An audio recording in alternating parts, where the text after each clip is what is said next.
Hello, everyone out there. Good morning, and welcome to Disastrous Life Coaching with the marvelous Mel Kelly in Munich, Germany.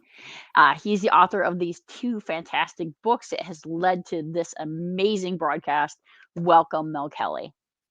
Hello, Amy. It's a pleasure and a privilege to be here with you, the amazing Amy Hamilton, the author of these two amazing books, The Consummate Communicator and The Project Manager.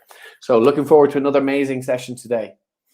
So, Mel, as an author, I know that you've had your challenges, and this is in America National Novel Writing Month. It's a very exciting Oh my month. A goodness. lot of author challenges Oh are my going goodness. on out there. I'm participating in it myself right now, Oh my goodness. getting ready for the next book to come out.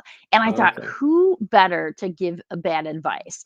And, it doesn't need to just be like a novel, right? Like, how do you just make sure if it's a work paper, you never finish it? If it's like an academic paper, like, how do you just make sure you never really accomplish anything when it comes to writing? The most important thing when it comes to writing is actually not to do anything. Like the most important thing is just to talk about it. You need to tell your friends, you need to talk about it as if you're writing the book. And then you expend so much energy and you convince yourself you've actually done a lot of work on the book, but you actually haven't written any words. Writing itself, like writing words on a page or on a computer or whatever, that's dangerous. That's dangerous. You're putting yourself at risk of actually completing. But it's much more important that, you join the long list of people who talk about writing a book, but taking themselves 20, 30 years talking about it and never even got to the first page. So, yeah, if you want to join those people, talk. Don't do. Do is for losers. Come on, talk is so much better. So, Mel, there's some pretty amazing transcription software out there now, like where you can just talk about your book. Have you tried any of those things? Do you think that might actually work at all? They don't understand the Irish accent, so it's fine. It doesn't work for me. Those transcription tools are a little bit, they don't understand sophisticated English. But so your advice is just don't even bother trying a transcription tool. Well, There's just unless no you way it's unless gonna work for you. you speak a simpler English. But where was that software developed? No, no, Amy. Amy. no. We're gonna go into gratitude next time, which is kind of like be nice. But I'm just So saying, I think software, that if you're gonna transcription tool. talk to all your friends about your book, maybe you could just use some transcription software. Okay, I don't know. Have you ever tried it? No, I Transcription have software. not. Okay. Then you I've need to not get tried like get the transcription software, get a spell checker in there, get somebody to check it, to grammar check it. There's loads of tools out there. I mean, why? Yeah. So there you go. It's easy to write books these days. You've got software out there that will do it for you. yeah. And Mal, The even if you did get so far as to actually write a book, you certainly don't have any beta readers. You want to share your experience at all with your beta readers? No, beta readers completely overrated. I mean, that's all about the quality control. You don't want them. The problem is, though, by putting in a bit of quality control, what they're doing is they're not letting the unvarnished truth out there, the unvarnished you.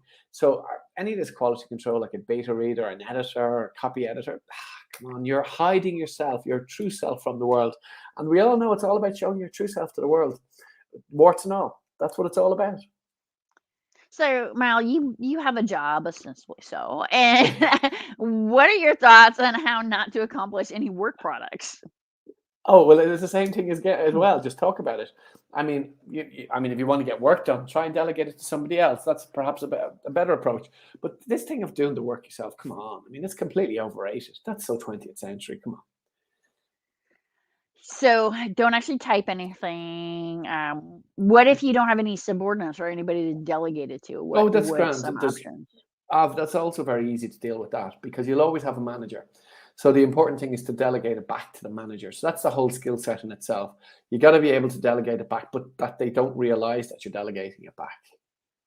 So So we're then going to be you talking about promotions in a couple episodes, and I think that's definitely something we So need back to to talk books. How not write about. books. Yes. So No, no, these no. days, But I think this is good though. Like, don't write yeah, a book. Don't write for work. But also we might have some university students out there. Whether yeah, they're like brand new in university or they're continuous adult learners. What's your yeah. advice on writing like papers? papers short, keep it short. That's the main thing. I mean, you can get your publishing. You can now with, self-publishing nowadays, you don't even have to write too many words. You can write short booklets, missalets, one pagers, and then release it on Amazon or one of the self-publishing portals, platforms, and there you go. You have your book written. It might only be one page, it might be nonsense, it might be rubbish, but you're now a published author. I mean, what's stopping you? This thing of Well, writing anything of quality content, contributing to the world, making the world a better place. It's kind all of available. quality and content of small missives. The entire country of America was founded that by the founding fathers, by the way. Well, on which, Perhaps well, you've defending heard. what was it? America was founded on what? The founding fathers wrote just like little tiny pamphlets, and that was like a lot of what influenced the early America. Yeah, and look how you turned out. So the point is, if you want to contribute to the next 300 years of glory and success that the Americans have had, you could write your missives, one page little booklets, and copy the founding fathers. They were onto something. Yeah, but maybe instead of that, like it might be beneficial to do blog posts. Exactly. Do blog posts and stick them together in a book. Then you have your book. Do 10 blog posts.